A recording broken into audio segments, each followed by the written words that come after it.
Acteur Joop Wittermans is juist 64 geworden en zit al 40 jaar in het vak. Daarom hebben ze vroeger een feestje voor hem organiseren. Ja, om hemzelf, hoe dat eigenlijk net, maar ja, zij dat nou graag wonen. Ik zal haast een paar van zijn collega's bedelen om te vragen hoe het nou is om mooi Joop te werken. Want ik vind het zelf ook wel een nieuwsgierige acteur. Maar we hebben zelf meer in deze kaarroute. Want we hebben Joop zelf ik vregen om mooi hem waarom te zien. Hoe zijn carrière begon, wat er al je dien heeft, wat het hem bracht heeft en wat er nou verder vandoor is. Hij is nog maar 64. We beginnen met Jurgen Scholtens naar de hele finale van het Grezen Studentencabaret Festival. Theo Maassen, Jochem Meijer en Jan-Jaap van der Wal gaan hem voor. Is hij de volgende die dus krom van het gniezen krijgen kan? Of bakt hij er net zo volle van? En in Drachten is een grote tentoonstelling over de broeren Evert en Thijs Rinsema. Ze verdienen de kost als schoonmaker, maar wie een nek kunstner. En net de meesten. Uit alle hoeken en gaten is werk van de beide mannen van het lucht komen en is nou te zien in het Drachtster Museum. Ja, hij wilde er ons zelf helemaal geen drukte van hebben, maar ze vreun vonden van al en betochten dat ze er maar wat met elkaar eten zonden en daarna nog een stukje doen. Juster waard Joop Wittermans in het zintje zet, omdat hij 64 waard en daarmee ik nog 40 hier in het vak zit. Murk van der Schaaf, die ging jeder van de week alles eventjes bij hem deel en hoe ging ze het er even over? Vlak voor de tijd dat stopgeest, dan denk ik toch elke keer weer van waarom doe ik dit? Waarom ging ik elke keer haast dat ik het toneel op mat voor de eerste keer? Oh, hou er nou toch mee op. Waarom? Waarom stien ik je nou weer ergens in midden in een stuk laan, in een locatieproductie? Of waarom stien ik hier in Venlo, in de 40 zitten 50 mensen, blauwgriezen permanent, klap eventjes. En ik klaar me weer om en ik ga weer door dicht in een auto, 11 uur met het oog op morgen om. Ja, jij weer in de tussentijd denk van ja, wat is dit? Maar waarom? Ja, waarom? Ja, blijkbaar had ik dat nodig om dat te doen. En aan de andere kant zeg ik wel, dat het soms ergens komt, dat je denkt, ja, wat geweldig, wat leuk. Wat mooi dat ik dit vak doe. Liek het dan nog op die jongen die daar stiert? Ja, uiterlijk misschien net, maar qua instelling misschien ook wel, ja. Joop Wittermans is in Wielers een renommeerd acteur, maar in de roerige jaren 60 nog maar krek student aan de toneelacademie in Arnhem. Een hele naaie vrouw had er voor hem hiepen.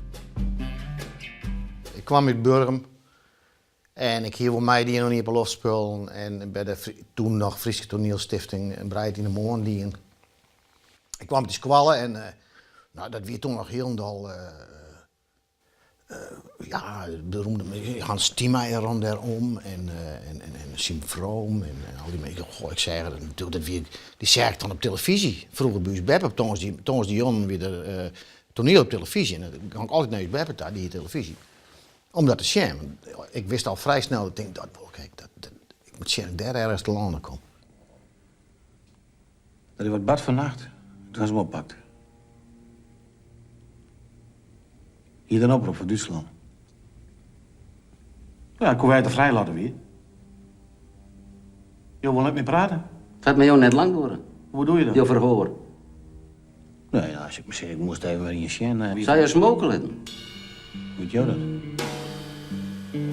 40 jaar later en Joop zijn cv liegt er net om.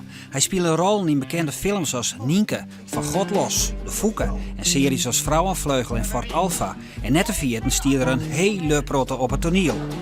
Wat had hij al die tijd naaistrippen? Wat wie belangrijk voor hem? Dat ik een acteur of een actrice zag die, en ik zag het personage, maar ik zag achter het personage de strijd, de kwetsbaarheid, de durf en misschien ook wel de relativering van die speler. En dat meisje wat erachter zit, dat vind ik mooi. Dat vind ik mooi. Het hoeft voor mij net zo tegenplak te wijzen. Nee, dat vind ik mooi. En sommige spelers hadden het en andere spelers weer net. Maar dat vind ik mooi. En dat is ook wat ik wil bezieken. Ik beziek het altijd toch wel dicht bij me te houden. Nee, het is spittig. Het is ook, ja, maar degelijk, want het script is verder, ach, het is opbouwend genau, het is tegen gevoelig. Ik ga het van de korten. Jufferbats, ik zou net beweren willen dat je ook in het had van de korten, maar ik bedoel... Koe het van de slachter. dat meisje te ha. Ja, vanzelf, jufferbad, meisje dat ha. Jufferbad. Zo'n je nog net alle klapsketen binnenvallen willen. Het kan me eigenlijk niet meer schelen wat mensen ervan vinden of... Dat zit mij. Het moet eerlijk wezen. Dat is punt 1. En punt 2, heb ik laatst een hele mooie uitdrukking van mijn zoon. Die hier zien, Zwansje, dus mijn pakers is de crash. En toen zei het in die lijster van, is dat net gevaarlijk? Maar als jij waar het zei, even tussendroog, maar dat is een heel ander verhaal.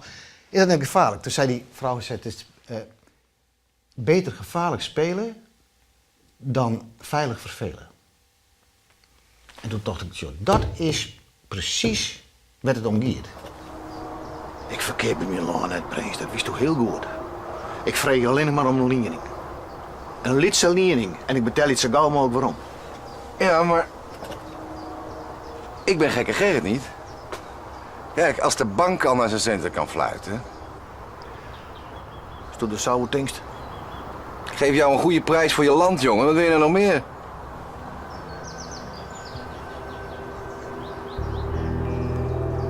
Oermiliek.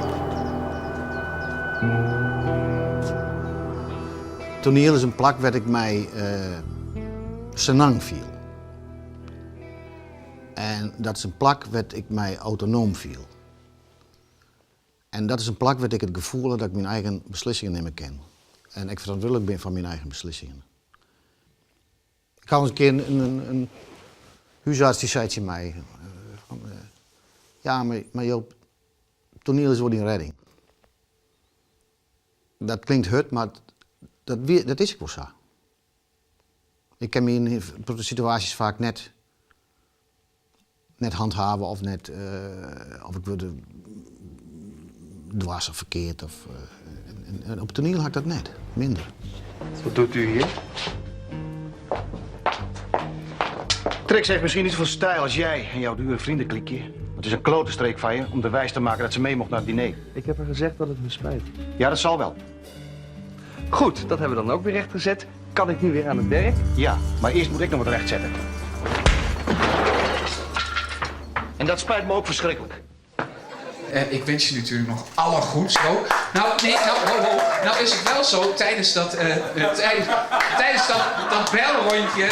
belrondje zei ze van ja, vakmanschap, dat is iets van Joop, dat kan niet goed, maar hij is ook zo collegiaal. Toen dacht ik, nou ja, Joop, wat maakt het uit? Ook een trofee voor de collega. Nee.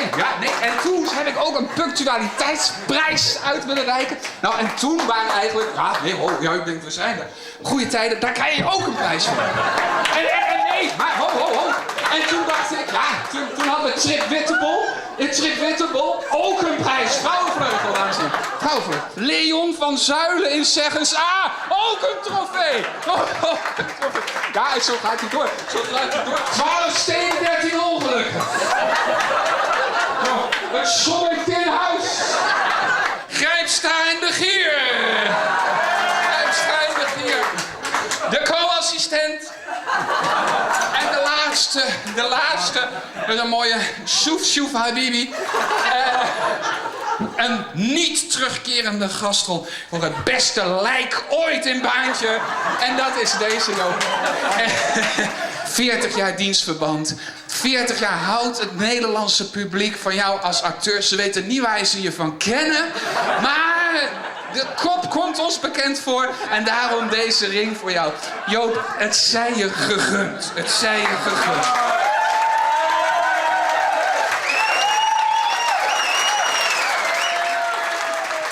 Ik zie zoveel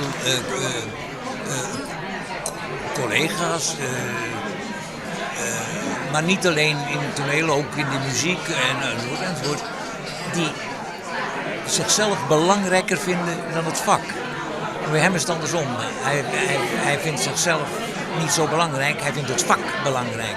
En daar heeft hij zich aan vastgebeten. Het is nooit op de automatische piloot. Hij daagt zichzelf altijd uit om weer een stapje verder te gaan. Ook om weer meer te durven. En ook om mij uit te dagen. En dus dan kan ik hem weer uitdagen. Zodat je nooit elke avond op een soort gesapige manier aan het spelen bent. Dus het is altijd eigenlijk nieuw. En dat is natuurlijk toneelspelen, want het publiek is op dat moment bij. En dat kan Joop heel goed. Ondanks die 40 jaar zit er nog iemand het temperament van een 24-jarige. Als je dochter zei ik op scherp van de snede, elke dag weer. Altijd, altijd. Het is nooit goed. Het moet altijd, het moet nou hier en nou gebeuren. En als dat dan net gebeurt, kan het vreselijk dwars wezen. Maar als er dan uiteindelijk op de toneel staat, dan is hij heel onwijzig. Dan draagt hij een stik. En dat is van mij als toneelschrijver, dat iemand je teksten zelf verdedigt. Ja, dat is echt goud. Wat oors, dit hier bestaat het Groninger Studenten Cabaret Festival 24 jaar. Manders Theo Maas, Jochem Meijer en Jaja van der Wal, die kregen er toch landelijke bekendheid. Jurgen Scholters, Benne Inholvert en jeder acteur in de soap Onderweg naar Morgen is al een periode dwaande stand-up comedian. Maar Arune Toijs stier hij in een alladen Stad Schouwburg in Grijns in de hele finale van dit cabaretfestival. Nee, ik was nog niet geboren. Ik zat in de buik. Toen werd daar vaak gevraagd van wat hoop je dat het wordt? Een jongen of een meisje? Zei ze, ja, dat maakt me niks uit als het maar op jongens valt. En ik heb tot mijn vijfde heb ik een fopspeen gebruikt. Die hield ze me dan voor. Zuig, zuig, zuig, zei ze dan. Maar het extreemste van alles, hè. Ik heb afgelopen jaar voor het eerst mijn kinderfoto's bekeken. En ik zag op een gegeven moment een hele reeks foto's van toen ik een jaar of 1 was, 1,5. Dat ik in het ziekenhuis was, met beide armen in mitellas. En ik ben naar mijn vader gegaan. Ik denk, pap, wat is er gebeurd? Bleek dus dat mijn moeder me beide polsjes had gebroken, zodat ik zo leerde lopen.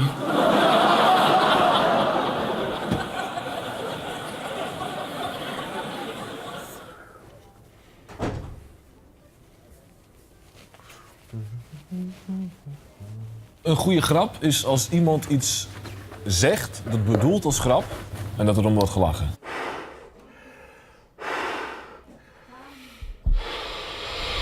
Jouw draaiboek, Jochem? Ah, maar er zijn ook heel veel dingen waarom wordt gelachen, maar wat niet bedoeld is als grap.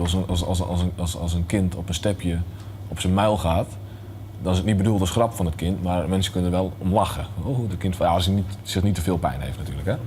Dus, maar als iemand iets zegt met de bedoeling, het is een grap en er wordt om gelachen, dan is het in principe al een goede grap, denk ik. Het moeilijkste van grappen maken op een podium, in vergelijking met grappen maken in het dagelijks leven, is dat grappen op een podium zijn van tevoren al verzonnen. En je moet ze daar vertellen alsof het allemaal spontaan is. En dat mensen, alsof het spontaan in je opkomt. En dat is het moeilijkste van echt een goede grap maken die je van tevoren hebt verzonnen. Zijn jullie er klaar voor, dames? Ja! Komt-ie dan? Ik ben vrijgezel.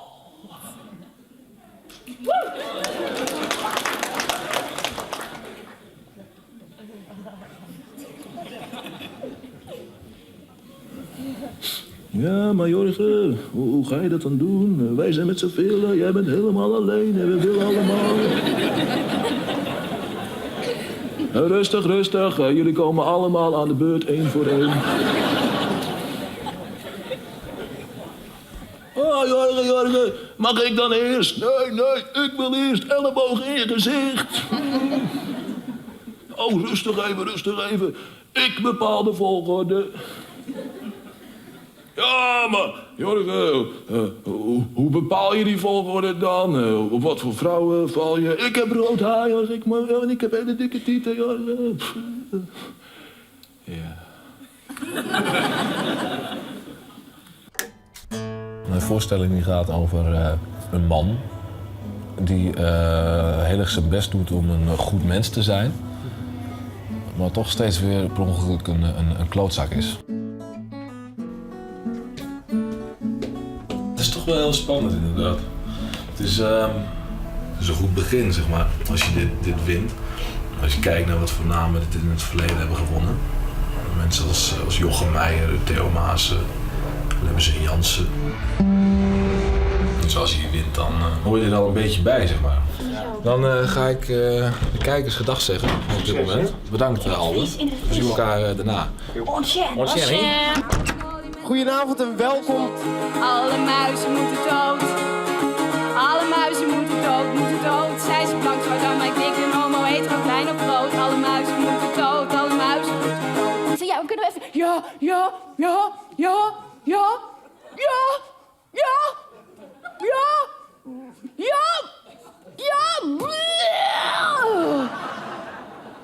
Ik zou zeggen, geef hem een groot applaus. Hier is Jurgen Scholtens.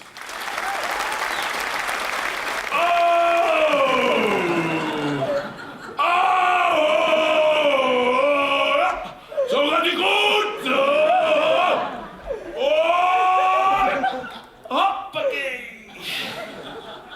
Ik denk dat er heel veel dingen in mijn voorstelling, om heel veel dingen wordt gelachen. Terwijl waarom wordt gelachen, dat het geen grappen zijn, maar dat het gedrag is. Heb je hobby's? Ja. Yes. Oké dan, wauw.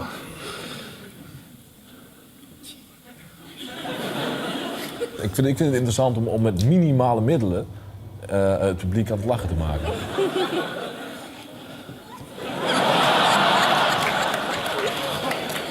Ik ben in die zin niet een moppetapper of een grappenverteller die mop doet en gekke hoedjes draagt of zo. Maar ik vind het juist interessant om met zo weinig mogelijk een grap te maken.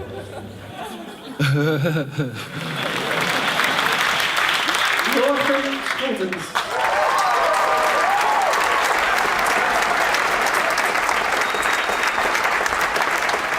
Ik ben heel blij verrast, Albert. Ja, het was een beetje gespannen de eerste 5 minuten. Dan komt het openen en dan moet je even zoeken naar de juiste toon. Maar dat heeft uiteindelijk niks uitgemaakt. En toch door naar de finale. Dus morgen zijn we er weer. Gefeliciteerd. Dankjewel. Super. Hey, Geweldig. Ja. Lokbeeske, hè? Ja. Fantastisch. Ja. Fantastisch. Conferencier. Ja, echt. Ja, gewoon. Zij gewoon de show. Klasse. Jurgen speelde dus een spetterende hele finale. Maar een dag later in de finale wist hij net te winnen van Hiske Schippers. Wel zullen de 3 finalisten maar draaien op tournee. Wil je meer weten, zoek dan eventjes op de site van het Groninger Studenten Cabaret Festival. En dan gaan we nou naar Drachten, want aan het begin van de vorige eeuw werden de 2 bijzondere broers.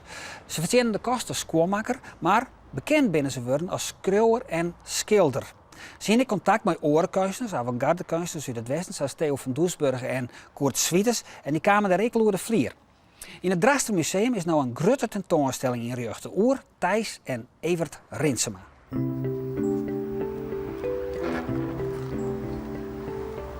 Dit is de 66-jarige Thijs Rinsema uit Norg. Hij is de pakenzezer van de schilder Thijs Rinsema. 4 jaar heeft hij dwaande west met het garje van alles en nog wat over zijn kunstzinnige paken en zijn oud-omke Evert.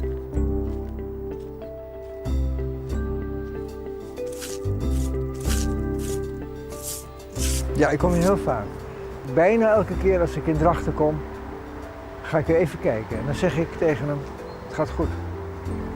Ja, eerlijk. Dat vind ik leuk. Dat is het enige wat ik van hem ken. Ik bedoel, hij is overleden net nadat ik geboren ben. Dus ik weet eigenlijk niks van hem. En dit is dan nog wat ik kan zien. Het is ook heel bijzonder, want dan denk ik van, nu is er zo'n heisa om hem en om die tentoonstelling en om zijn broer. En dan denk ik, en toen hij hier kwam te liggen, toen hij overleed in 1947, was hij volkomen vergeten. Hij had kunst stond in de bedsteden van zijn huis. En hing aan de muren bij de werkster, en bij de buren en bij de familieleden. En dat was het. En er is toch iets heel anders met hem gebeurd. Hij is ineens een redelijk bekende kunstschilder in Nederland geworden. Dat vind ik wel heel bijzonder. Thijs en Evert Rinsema winnen beide schoonmaker in Drachten. Echte vakkleur winnen het. Maar ze konden meer. Ze winnen ook geïnteresseerd in kunst en literatuur. Thijs begon te schilderen en ontwikkelde erin een heel eigen stijl. En Evert schreef gedichten met een filosofische inslag. Hier in Hotel Phoenix kwam Dada ingelibben. De broers kwamen in contact met Koert Swieters, frontman van de avant-garde in die tijd. En ik wiende contacten met Theo van Doesburg, die het ook wel in Drachten kwam. En Thijs werd beïnvloed door de stijl, het cubisme en Dada.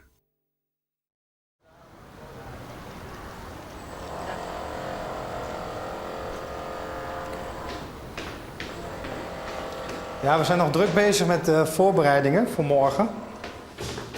De grote dag van de Rinsema's. Overmorgen de grote opening. Er moet nog van alles gebeuren, ze zijn heel druk bezig. Er is nog nooit zoveel werk van Thijs Rinsema verzameld. Er zijn wel tentoonstellingen gewijd, alleen aan hem bijvoorbeeld, en ook aan zijn broer. Maar dat is altijd maar een gedeelte geweest van wat wij nu allemaal bij elkaar hebben weten te krijgen. Enige tijd geleden heb ik gedacht, ik wil een boek over ze schrijven. Want ik vond, ik moest ze leren kennen. En hoe kan je iemand beter leren kennen dan door alles wat je te weten komt, maar op te schrijven en bij elkaar te zetten. Het boek is er gekomen en een boek hoort een expositie bij. En toen hebben we gezegd, en nou willen we een goede overzichtsexpositie van een heleboel dingen, van alles wat hij gemaakt heeft. Bloemstillevens, gewone stillevens, doosjes, collages, springende paarden. Je kan het zo gek niet verzinnen. Dit is de grootste expositie eer van het Drachtster Museum. Meer dan 300 werken binnen bij elkaar gebracht, door een inbrengdag, jeder dit hier. Maar hoe staat het werk van de Rinsema-broers bekend in de kunstwereld? Thijs Rinsema is een ontzettend groot schilder. Niet alleen een groot vakman. Hij durft paden in te slaan waar anderen niet geweest zijn. Voor de geschiedenis van de schilderkunst is hij een belangrijk kunstenaar. En hij zal steeds belangrijker worden, daar ben ik van overtuigd. Evert Rinsema, ja, ik weet wel dat hij onder schrijvers, dichters wel wordt gewaardeerd. Wat zijn nou de topstukken van deze expositie? Nou, wat absoluut het topstuk is in zijn geheel, dat is de stijlkamer. Kom maar even mee laten zien. Hier zat Thijs Rinsema te werken. Ja, hier zijn we heel erg trots op. Dat heeft hij dus al in 1922 heeft hij dit gemaakt. Naar aanleiding eigenlijk van de papegaaienbuurt hier in Drachten. We staan nu op de hoek van Beter Wonen en de Tine Talmanstraat. Hele leuke plek, ook een symbolische plek voor waar we het over hebben. Want recht tegenover, zeg maar 150 meter hier vandaan, daar woonde Thijs Rinsema met zijn vrouw en mijn vader dus. Zuidkade 23.